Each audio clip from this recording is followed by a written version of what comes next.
Back in the early days of colonial America, mirrors weren't something you could just grab at the dollar store. They were super expensive, and most families could barely afford one.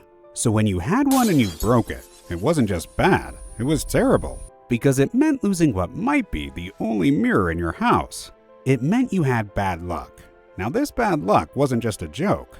It was a curse that was expected to linger for a good 7 years. This was because Americans in colonial times had this belief that your body completely renewed itself every 7 years. They thought every cell, every part of your body was replaced during that time. And so the bad luck was supposed to stick around until your new self was fully formed. Crazy as it sounds, it's even crazier that American families actually found a shortcut out of the curse. They believed that by burying the broken mirrors under the light of a full moon, the bad luck would be cut down from 7 years to just 7 months. Whether it worked or not, we can't say. But what we do know is that this superstition got even bigger during the Great Depression. Because, well, when times are tough, nobody wants any extra bad luck. So Americans went as far as wrapping their mirrors in thick blankets when moving houses to avoid any cracks. Surprisingly, these old superstitions still linger today, and we still hear people gasp when a mirror breaks. Some folks even believe that throwing salt over their left shoulder or spinning around 3 times would cancel out the curse. Walking under a ladder. Speaking of curses, did you know that you could get cursed by simply walking under a ladder? If you don't believe me, just hear me out. Back during the Salem witch trials, people were super paranoid about anything that could be linked to witchcraft or evil spirits. And when you walk under a ladder that's leaning against a wall, it creates a triangle shape. So the Puritans took it as a big deal because it messed with their idea of the Holy Trinity. You know, the Father, Son, and Holy Spirit. In fact, some early American settlers would actually cross the street or walk into traffic just to avoid going under a ladder. And if they absolutely had to walk under one, they'd hold their breath, make the sign of the cross, or cross their fingers until they got to the other side.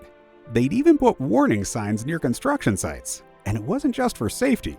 It was to keep people from walking under ladders and cursing the building being worked on. These days, most people avoid walking under ladders for practical reasons. Nobody wants a bucket of paint falling on their head. But you'll still see folks in places like New Orleans or Salem doing the old rituals, like spitting 3 times through the rungs of a ladder to ward off bad luck. Speaking of work sites, some construction companies in the early 1900s would actually build wooden walkways around their ladders. Not because they believed in the superstition, but because so many of their clients did, and they didn't want to risk losing business over a spooked customer. Friday the 13th. Next, let's see one of the most famous dates in America. If unlucky was a date, it would definitely be Friday the 13th. In America, the number 13 has long been considered unlucky, with its reputation going back to ancient times. One key reason for this superstition stems from the fact that the number 12 has historically been seen as a symbol of completeness and harmony in various cultures. For example, there are 12 months in a year, 12 zodiac signs, and 12 hours on a clock, which give a sense of order and wholeness. In Christianity, the number 12 also holds significance, with 12 apostles surrounding Jesus at the Last Supper.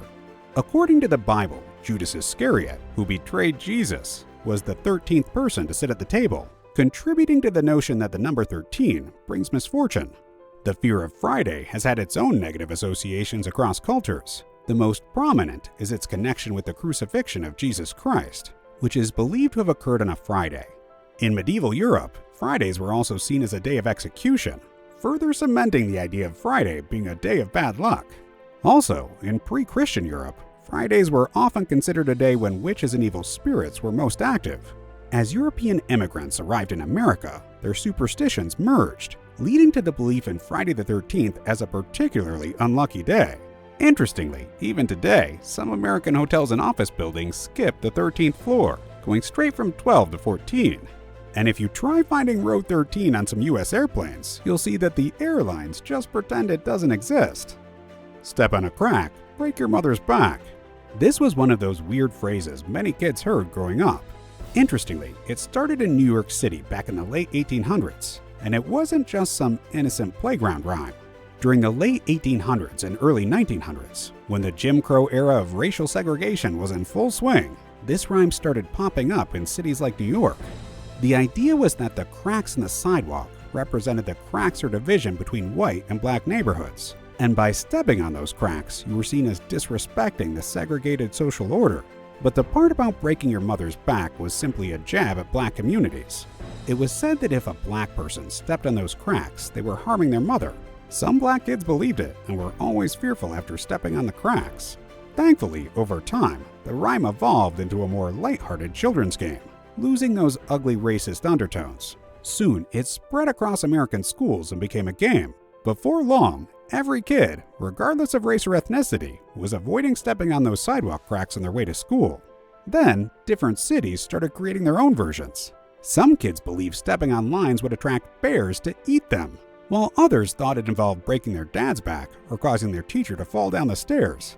Surprisingly, parents actually found this superstition pretty useful. It worked in keeping kids focused while walking and stopped them from running off. Plus, it made boring walks more fun. So even today, you'll catch grown adults playing this game when they think nobody's watching. Wishbone breaking. Another really intriguing superstition in America is the wishbone breaking tradition. In American history, the wishbone breaking culture was learned from European settlers who would break bones to make wishes. The ancient tradition involved using chicken wishbones, but since turkeys were more abundant in America at the time, Americans began using turkeys instead.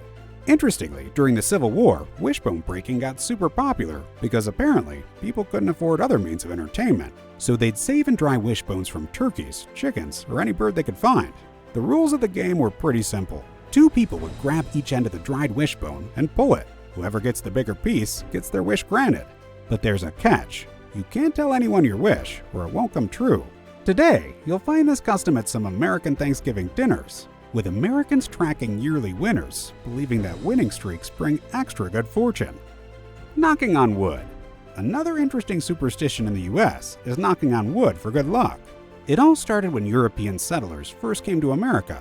They came over with this belief that forest spirits lived in trees, so if you knocked on a tree, you'd wake up the good spirits to protect you. Pretty soon, Americans were knocking on anything wooden they could find.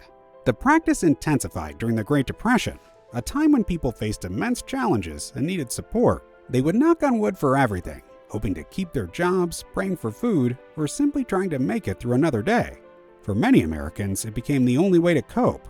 But these days, people do it with the idea that if you mention something positive, like, "my car's never broken down," you might be tempting fate or bad luck to come and ruin it.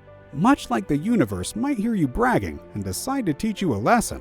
So when someone says, "my car's never broken down," and immediately knocks on wood, they're basically saying, "and I hope it stays that way, please?" The funniest part is, some American professionals still hold on firmly to this superstition.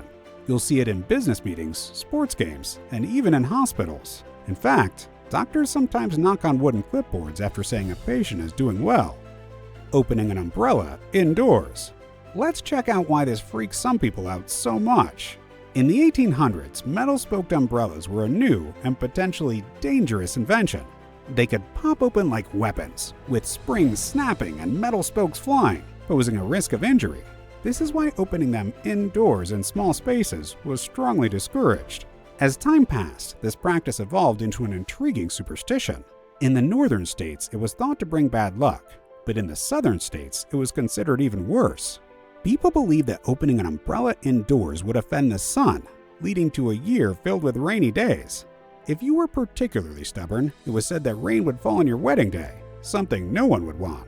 In fact, early 1900s department stores designated special umbrella opening areas outside their doors, with staff on hand to assist customers in opening their umbrellas. This highlights how seriously they took the belief of not opening them indoors. Today, some people believe it's only bad luck to raise an umbrella over your head indoors, while opening a new umbrella inside to check if it works is acceptable as long as you point it downward. That's a wrap for today's video. Which of these superstitions do you find interesting? Share your thoughts in the comments. If you enjoyed this video, please give it a like and subscribe to our channel if you haven't already. See you soon!